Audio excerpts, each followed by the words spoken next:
Chinese gang દ્વારા ભારતભરમાં 114 કરોડ રૂપિયાના સાયબર ફ્રોડની ઘટનામાં સુરત સાયબર સેલે વધુ એક આરોપીની ધરપકડ કરી છે। આ કૌભાંડમાં સામેલ કેતન વેકરિયાની ધરપકડ કરવામાં આવી છે। આરોપી કેતન ચાઇનીઝ ગેંગના દાખલ થયેલા ગુનામાં બેંકની કીટો દુબઈ ખાતે મુખ્ય આરોપીને આપતો હોવાનું સામે આવ્યું છે। એટલું જ નહીં, તે બેંક એકાઉન્ટ હોલ્ડર પણ છે। તેની ભાવનગરથી ધરપકડ કરવામાં આવી છે। આરોપી ગુનાહિત ઇતિહાસ ધરાવે છે। તેની ઉપર ક્રાઇમ બ્રાન્ચ અને સાયબર ક્રાઇમમાં 4 જેટલા ગુના નોંધાઈ ચૂક્યા છે। તેની પાસેથી અલગ અલગ બેંકના ક્રેડિટ કાર્ડ, પાસબુક અને ચેકબુક પણ મળી આવ્યા છે। અલગ અલગ બેંકમાં ફ્રોડના પૈસા ટ્રાન્સફર કરી અત્યાર સુધીમાં 114 કરોડ રૂપિયાના કૌભાંડ આચર્યા છે। 2024ના રોજ એક મોટા વરાછામાં સ્વાધ્યાય કોમ્પ્લેક્સમાં લજામણી ચોકડી પાસે એક રેડ કરવામાં આવી હતી અને જ્યાંથી 3 આરોપીને પકડવામાં આવ્યા હતા અને જ્યારે આ રેડ કરવામાં આવી હતી ત્યારે એમની પાસેથી 261 એકાઉન્ટ લાઈવ મળ્યા હતા, જેના ઓનલાઈન ટ્રાન્ઝેક્શન થતા હતા। આ ગુનાની તપાસમાં વધુ સાયબર સેલ દ્વારા કરાતા અંદાજે 866 જેટલી NCCRP પોર્ટલ ઉપર અલગ અલગ ફરિયાદો રજીસ્ટર થયેલી હતી અને જેમાંથી પ્રાથમિક વેરીફાઈ કરતાં 250થી વધુ ગુનાઓ અત્યારે અમારા ધ્યાનમાં છે કે 225થી વધુ ઓફેન્સ રજીસ્ટર થયેલા છે અને એ બાબતમાં હજી વેરીફાઈ કરીએ છીએ। આ તપાસ દરમિયાન એક હિરેન કરીને આરોપી હતો, એ દુબઈ ભાગવા જતાં મુંબઈ એરપોર્ટથી પકડાનો છે। એ ઉપરાંત એક આરોપી બીજો પણ વચ્ચે પકડાયા હતા।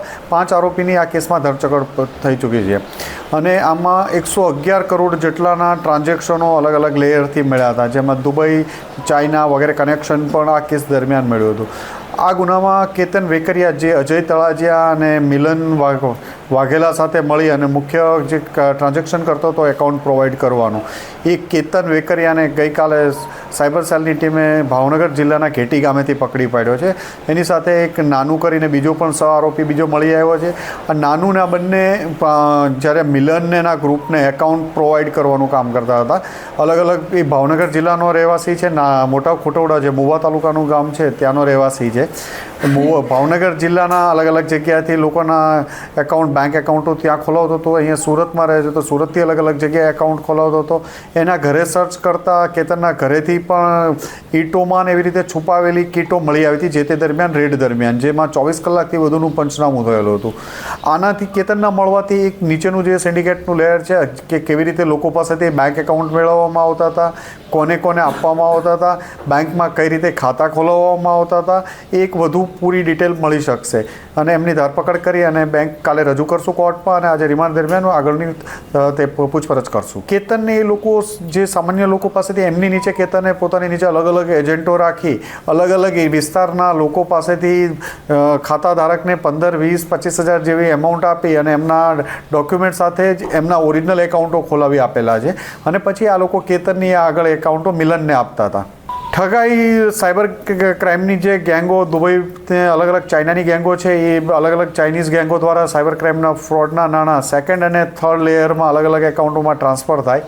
ચાઇનીઝ એકાઉન્ટમાંથી કોઈ કરંટ એકાઉન્ટમાં ટ્રાન્સફર થાય, એમાંથી 10 એકાઉન્ટમાં બીજામાં ટ્રાન્સફર થશે, નીચે એમાં 5 ફરીથી 50 એકાઉન્ટોમાં થઈ જશે અને આ લોકો અલગ અલગ બેંકોના જે ઇન્ટરનેશનલ ડેબિટ કાર્ડ છે એનાથી દુબઈમાં દિરહામમાં વિડ્રો કરી લેતા હતા। એમના ખાતામાંથી ટ્રાન્ઝેક્શનો આ પોતાના ખાતામાં ક્યારેય પૈસા આવવાના 15 મિનિટથી વધુ આ લોકો પૈસા રહેવા નથી દેતા। જેવા પૈસા એકાઉન્ટમાં આવે એવા 10થી 15 મિનિટમાં જ આ ATMમાંથી આ લોકો વિડ્રો કરી લેતા હોય છે। અલગ અલગ બેંક એકાઉન્ટો ફ્રીઝ કરવામાં આવ્યા છે પણ એમાં એમાઉન્ટ આ લોકો, મેં તમને કીધું એવી રીતે કે આમાં પૈસા રાખતા નથી એકાઉન્ટમાં, એટલે વિડ્રો ફટાફટ કરી લે છે આ લોકો।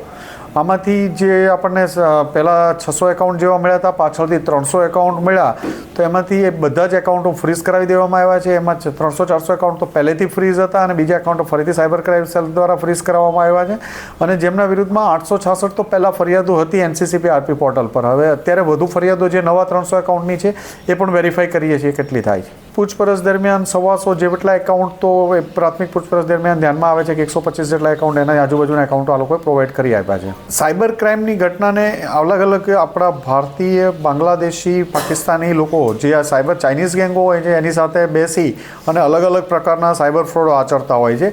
ઇન્ડિયન નંબર્સ યુઝ કરતા હોય છે, ઇન્ડિયન્સની જેમ હિન્દી બોલી શકતા હોય છે, પોલીસ ઓફિસર્સના કોલામાં ડિજિટલ અરેસ્ટના ઇન્વેસ્ટમેન્ટ ફ્રોડ અલગ અલગમાં, એ રીતે કરીને લોકો સાથે ચીટિંગ કરતા હોય છે।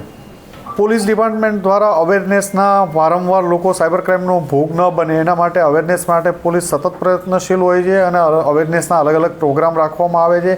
એની 1930 ઉપર તો હંમેશા પોલીસની જે કમ્પ્લેન છે હેલ્પલાઇન એના ઉપર તમે ફોન કરશો તો ક્યારે પણ ચીટિંગ થાય તો કોઈ પણ ડર વગર પોલીસ પાસે જવાથી ભોગ બનતા પણ અટકશો અને બની જાઓ તો પણ ડર્યા વગર પોલીસ પાસે જશો તો તમારા પૈસા રિકવર થવાના પૂરા ચાન્સીસ છે. હાલમાં તો એ નહીં કહી શકાય કે રિકવર કે એકાઉન્ટમાં ફ્રીઝ પહેલેથી પૈસા થયેલા હશે તો એમના પૈસા પાછા ઘણાને મળી ગયા હશે અમુક એમાઉન્ટ ઓફ એકાઉન્ટમાંથી અને ફ્રીઝ થયેલા હશે પૈસાને જો એકાઉન્ટમાં હશે તો એમને ભોગ બનનારને મળી પણ શકશે. સુરત શહેરમાં અત્યાર સુધીમાં 5-4 ફરિયાદ દાખલ થઈ ચૂકી છે. આ 5મી ફરિયાદ છે જેમાં 2 ફરિયાદમાં તો અમે સરકાર તરફે છીએ જેમાં કોઈ ભોગ બનનાર નથી પણ આ એકાઉન્ટ હોલ્ડરો જે કોઈ પણ સાયબર ક્રાઇમનો ભોગ બને એમાં બેંક એકાઉન્ટ એક બેઝિક નીડ્સ હોય છે પૈસા ટ્રાન્સફર માટે તો એના ઉપર જ એક અમે બનાવ્યું છે કે એના ઉપર મેક્ઝિમમ લોકોને આ ફ્રોડ થતાં અટકાવવા માટે આ સાયબર ક્રાઇમનો ત્રીજો કેસ છે જેમાં બેંક એકાઉન્ટ હોલ્ડરો કીટ વેચવાવાળા એમના ઉપર કેસ કરવામાં આવે છે અને આ ડિટેક્શનના હિસાબે ઇન્ડિયાના અંદાજિત 250થી વધુ ગુનાઓ શોધાયેલા છે. એમની ક્રિમિનલ હિસ્ટ્રી કેતન વેકરિયાની છે. 2022માં ચીટિંગના કેસમાં સુરત ક્રાઇમ બ્રાન્ચમાં જ એરેસ્ટ થયેલો હતો. આની પહેલાં 45 નંબરના એક બીજા કેસમાં વોન્ટેડ હતો એમાં પણ એને એરેસ્ટ કરવામાં આવશે અને વધુ બીજા કેસોમાં પણ એની કેતન વેકરિયાની એરેસ્ટ કરવામાં આવશે.